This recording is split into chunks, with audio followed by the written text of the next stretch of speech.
Amahan, nining tuig sa misyon, imo kaming gipahinamduman sa kamahinungdanon sa kinaiya o disposisyon sa usa ka misyonero.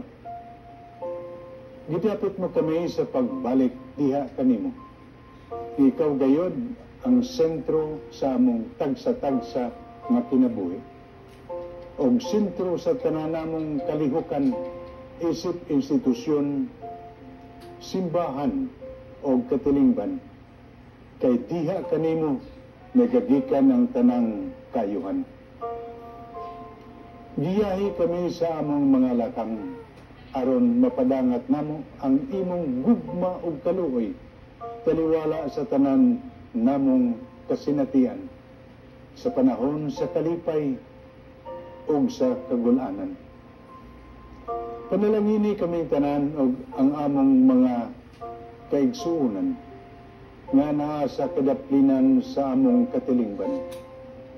Ang mga nagkalisod sa kinabuhi, ang mga libod suroy, ang mga sinalikway tungod sa ilang mga bisyo, ang mga binilanggo o piniriso, ug ang mga mipahilayo sa simbahan tungod sa nagkalain-laing hinungdan. Ada ka mga masakiton o ang tanang adunay balatian. Ilabi na ang mga natapnan sa COVID-19. Ang mga frontliners, ang mga nawadaan o panginabuhi o ang mga mitaliwan na minahal sa kinabuhi tungod sa pandemya nga among gisinati karon. Liguna ang mga walay kapadulungan o mga biniyaan.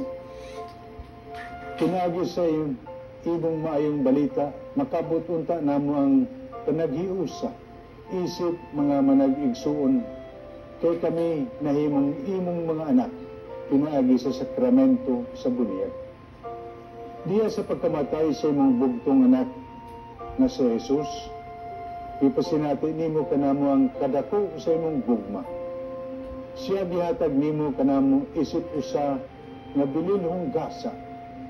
Gitudloan nimo kami pinaagi kaniya kunin sa ang tinuod nga pagmahal nga mao ang paghatag sa kaugalingon alang sa kayuhan sa uban.